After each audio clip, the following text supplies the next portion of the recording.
Welcome to County Report this week. I'm Lorna Virgili. Thank you for joining us. There are just over 70,000 working adults in the state of Maryland who are trying to get by working for a minimum wage of $7.25 per hour. But that may soon change. As Susan Kennedy reports, the push is on to raise the minimum wage in Montgomery County and in neighboring communities. Susan? Lorna, lawmakers from Montgomery, Prince George's, and the District of Columbia have joined forces to ensure a minimum wage of $11.50 by the year 2016. Come on, grab a swing your feet. I'm not swinging her. $83,000 per year. That's what it costs a family of four to live here in Montgomery County without financial assistance. Councilmember Mark Elrich has put together a plan with the support of Council President Nancy Navarro and Councilmember Valerie Irvin. I'm so glad to be here today with our regional partners standing shoulder to shoulder to bridge the growing economic gap in our region. And they have the support of our neighbors. It's a tribute to a commitment to working people, and that all of us share, that we understand the problems that people are under. We're dealing with on our government side what it costs to deal with those problems. And we're looking to raise people up and make it so people can sustain themselves on what they earn. At the joint press conference, Elrich pointed out that by raising the minimum wage, those workers would take home an additional $670 per month, something he sees as key in helping those residents become more self-sufficient. It makes it easier to make rent. It makes it easier to buy groceries. It makes it easier to buy clothes for your kids. It means that you may actually be able to not work 80 hours a week and be home for your children when they come home after school. There's so many positive benefits from this that affect the individuals, that affect, the county as a whole. I can't do anything but see this as a good thing. Currently, a proposal to raise the minimum wage to $10 an hour by the year 2015 is gaining traction at the state level. However, officials here say they can't wait. Now, we all know that we are living in a very, very expensive region, and we know that it requires a lot of money for a family to be able to make it on $7.25 an hour, and we think this is the only way out. The way you get out of poverty is to pay a minimum wage or a living wage and to provide jobs and access to jobs across the region. This is the moment to invest in that, what I believe is the best way to address issues of poverty, which is to provide somebody with a job that actually pays a living wage. In Rockville, I'm Susan Kennedy for County Report This Week.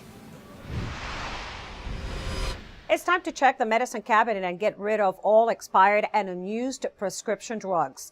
The Drug Enforcement Administration, along with local law enforcement agencies, is organizing the 7th annual National Prescription Drug Take Back Day in an effort to prevent prescription drug abuse and theft. The county's Department of Health and Human Services Substance Abuse Prevention Office is asking residents to clean up the medicine cabinet and drop off the prescription drugs at any of 11 sites countywide. This is the safest way to get rid of any unused or unwanted prescription medication. There are not a lot of good options to be able to dispose of unused medications. And by taking part in the Drug Take-Back Day, you can possibly prevent an accidental poisoning or intentional drug abuse. Drug Take Back Day will be held on Saturday, October 26, from 10 a.m. to 2 p.m. Here is a list of the 11 sites and police district stations where you may drop off your unused prescription drugs. The Family Self-Sufficiency Program marked its 20th anniversary with a big and emotional celebration at the Silver Spring Civic Center. To let you know, there are high expectations for you. With teary eyes, County Executive Ike Leggett praised the efforts of the 2013 graduates of the Family Self-Sufficiency Program. These are 28 adults who completed their educational goals and are now employed. It's a voluntary enrollment, so they have to be interested in doing better, getting education, job training, getting a job, better jobs, and so on. And we have a 5-year program, so it's really a nice chunk of time to help them a lot. Participants enrolled in the Family Self-Sufficiency Program engage in a 5-year goal-oriented plan to help them transition toward financial independence.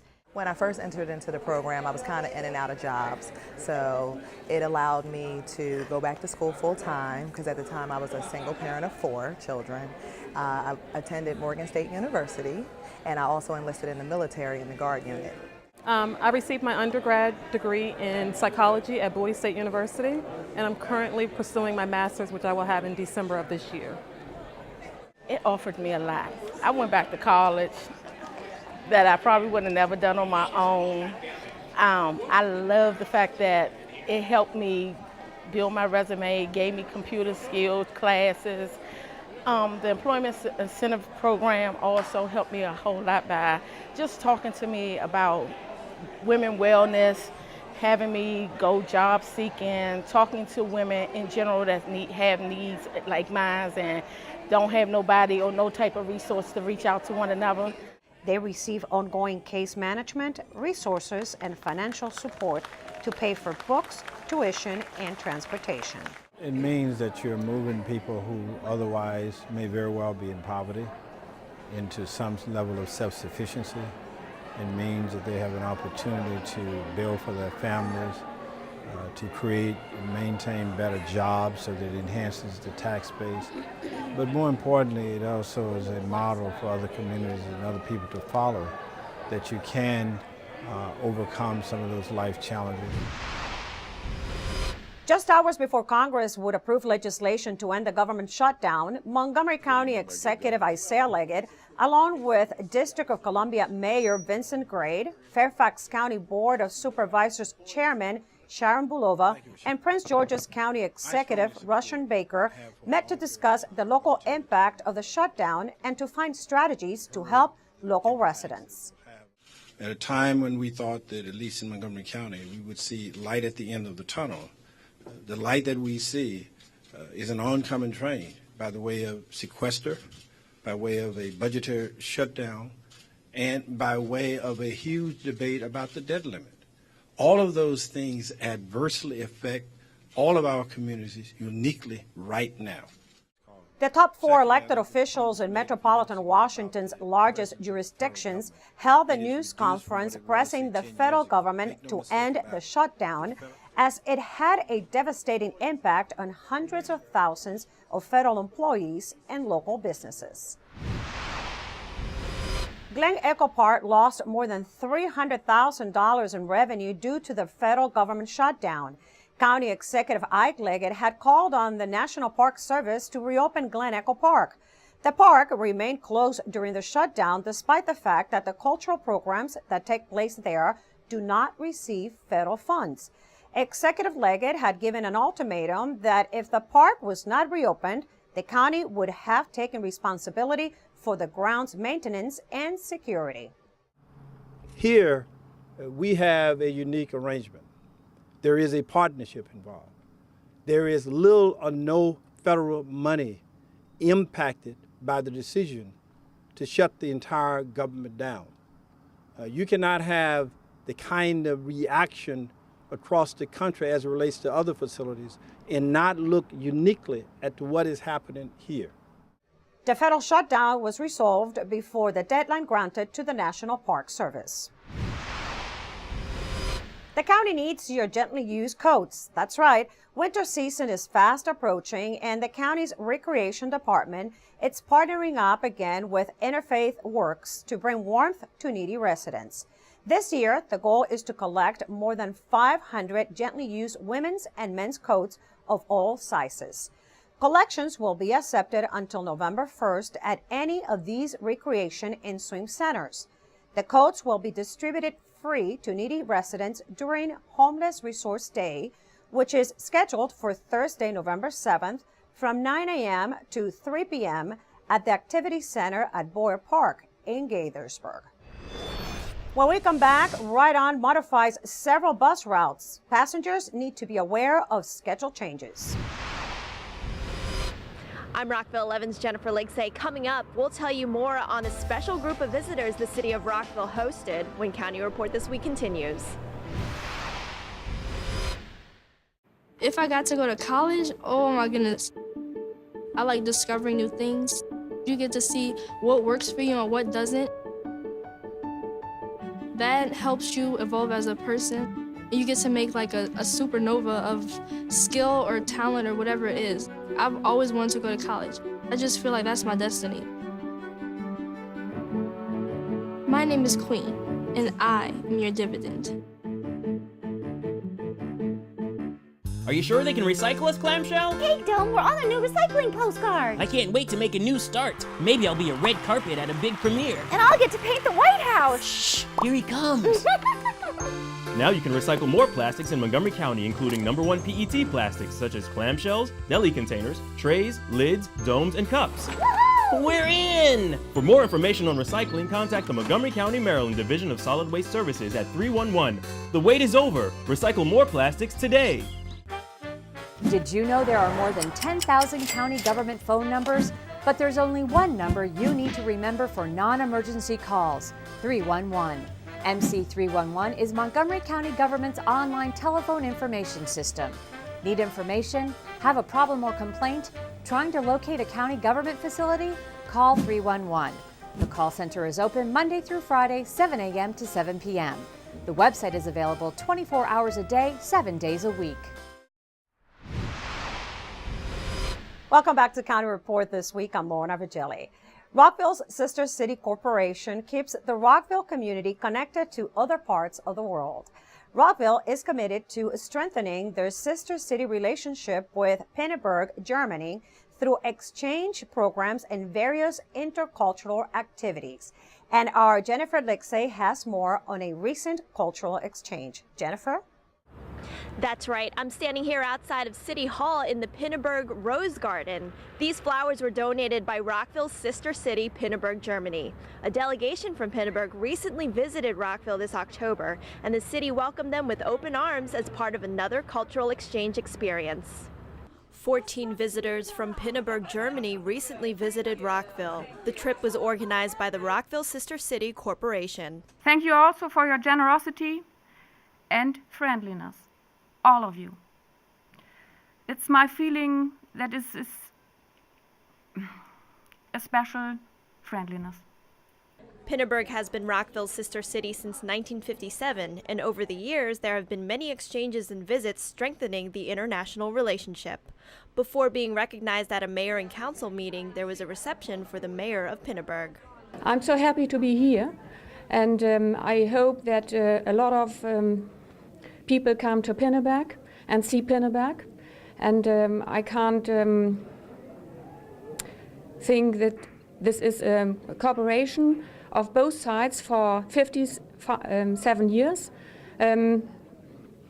It's great. It's great. As part of the visit, the Pinneberg visitors are exhibiting photos of Pinneberg at the Rockville Senior Center during the month of October. The Rockville Sister City Corporation is dedicated to maintaining the relationship with Pinneberg, Germany, and building a new relationship with Jiaxing, China. To learn more about the Rockville Sister City Corporation or how to get involved, go to rockvillesistercities.org. There's a new way to get around in Montgomery County, and it's a growing trend with urban commuters. Tom Pogue joins us now from the Department of Transportation with the details. Tom? Hi, I'm Tom Pogue, Community Relations Manager for the Department of Transportation. Here's an update from Montgomery County. Local officials celebrated the grand opening of the county's bike share network, launching the first installment of 51 bike share stations in Bethesda, Friendship Heights, Silver Spring, Tacoma Park, Rockville, Shady Grove, and the Life Sciences Center area. The county's bike share program is part of the regional Capital Bike Share Network, which includes the District of Columbia, Arlington, and Alexandria.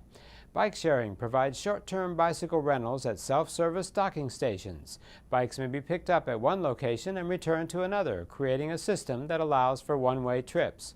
Membership options include $75 for a year, $25 for a month, or $7 for one day.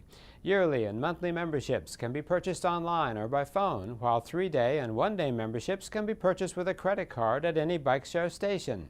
The county's program offers special assistance to low-income users, making it particularly appealing to those who hold multiple jobs or participate in job training programs. More information is available at montgomerycountymd.gov/bikeshare.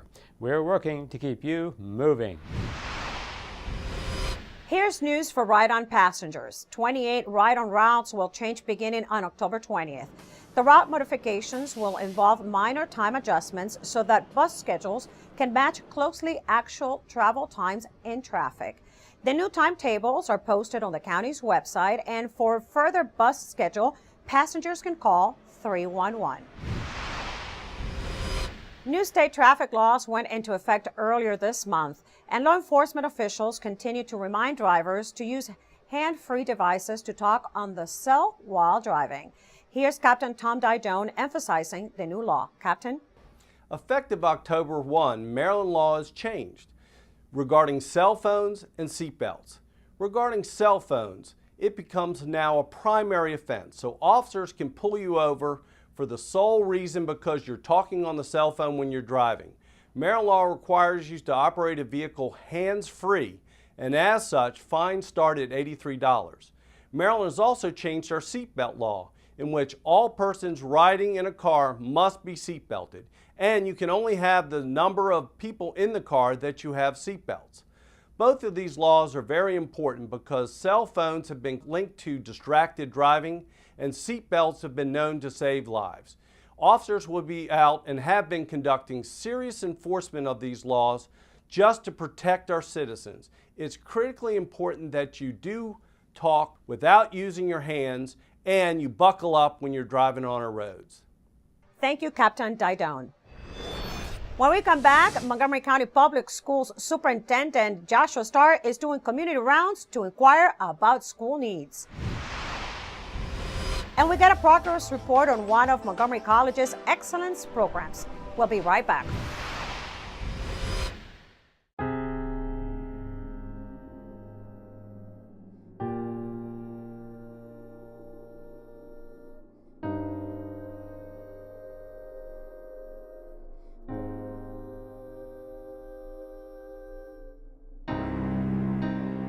There's a reason why area law enforcement are out enforcing pedestrian and traffic safety laws and preventing killer pedestrian crashes.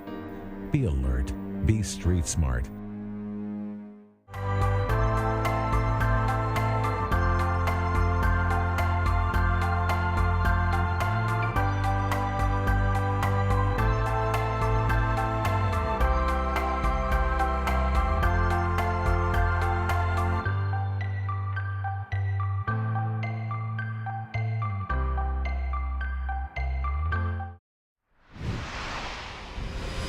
Welcome back to Counter Report this week. I'm Lorna Virgili. Montgomery College, MCPS, and the universities at Shady Grove joined forces last spring and created a program to help students succeed. The ACES program kicked off with the start of the new school year, and MCTV's Michael Brown has a report on how things are progressing. Last spring, ACES was unveiled in a special ceremony, but after the celebration, it was time to implement the program that aims to assist at-risk students. Karen Callender was named the director of the program at MC. We start in the 9th grade. MCPS identifies students, and they work with those students that have been identified for various reasons, and then they help those students make sure that they're successful in high school. Montgomery College then assigns an academic coach in the 11th and 12th grades, and we work with those students making sure that they're prepared to graduate high school ready for college.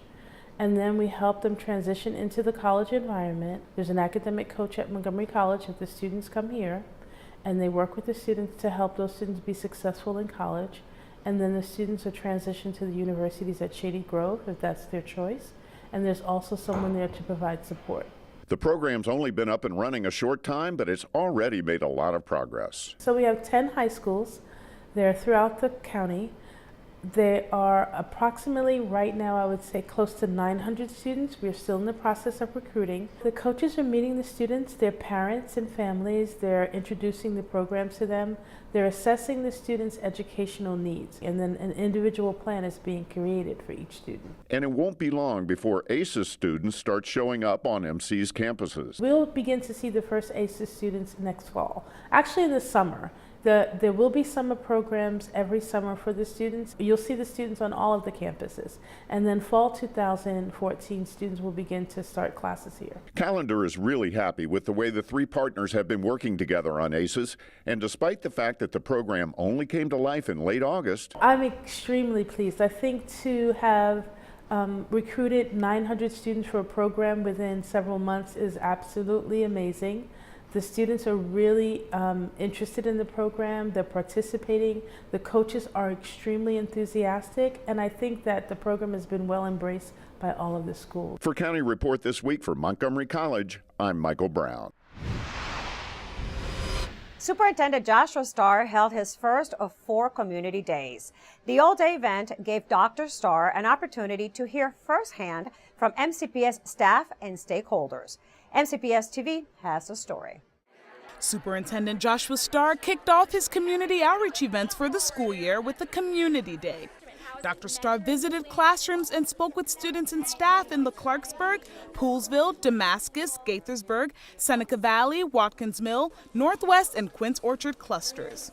It's just so important to be in touch with the folks who are working with their kids on a daily basis and our families, and to understand what they want from the system, and I just always love talking to kids. Our community was so excited by Dr. Starr's visit today. He validated the work that teachers are doing, what students are doing, and how valued our community members are. When he comes in the classrooms and he sees what's actually going on in the room, it can help us guide where we need to take children. Nutrient, what does that mean? The community day concluded with a town hall meeting for parents and community members at Clarksburg High School. Parents asked questions on a range of topics, including Curriculum 2.0, gifted and talented programs, and school holidays. We're all stakeholders in our communities, in our schools, and in our children, whether we have children at the elementary, middle, or high school level. As a parent, I need to let the school system as a whole know that we're interested in what goes on, and we want to participate in the system. The next Community Day is scheduled for November 21st in the Montgomery Blair High School cluster of schools. The Gaithersburg Interim Library at Lake Forest Mall will be closing its doors on October 31st. Staff will begin moving materials to the newly renovated library in Montgomery Village Avenue. The move is expected to take anywhere from 8 to 10 weeks, and customers are reminded to use nearby branches such as Quince Orchard or Germantown. A date for the public grand opening ceremony of the renovated Gaithersburg Library will be announced soon. When we come back, the county needs you as a volunteer. Also, Kids Museum is seeking to find a home in Montgomery County. We'll be right back. You wouldn't let money just blow out of your house. So when your AC or heater is on, make sure the doors, windows, and fireplace flue are shut tight. If you're headed out, turn down the AC or lower the heat by 10 degrees. And always keep your water heater set at 120. A little bit of common sense goes a long way. Get more great tips at energysaver.gov.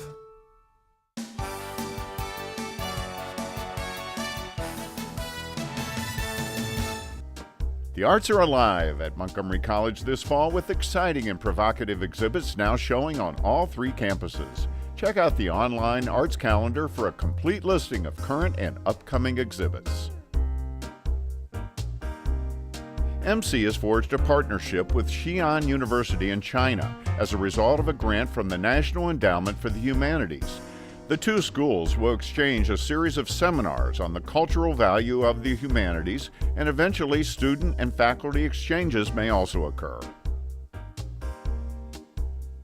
MC men's soccer co-captain Nick Castro has been named Student Athlete of the Month by the Maryland JUCO Conference.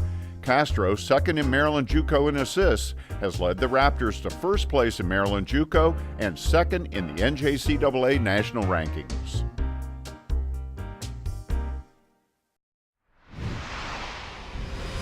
Welcome back to County Report this week. I'm Lorna Fagili. Whether you are already serving as a volunteer in an organization or you have never done any volunteer work, it's time to roll up the sleeves. The county's Volunteer Center is asking all residents to participate during the Community Service Day on October 26. In addition, many organizations are seeking volunteers to help complete projects during the week of October 20 through the 27th. There is an array of projects that range from packing after-school snacks to painting a homeless shelter. For volunteer opportunities, visit montgomeryserves.org.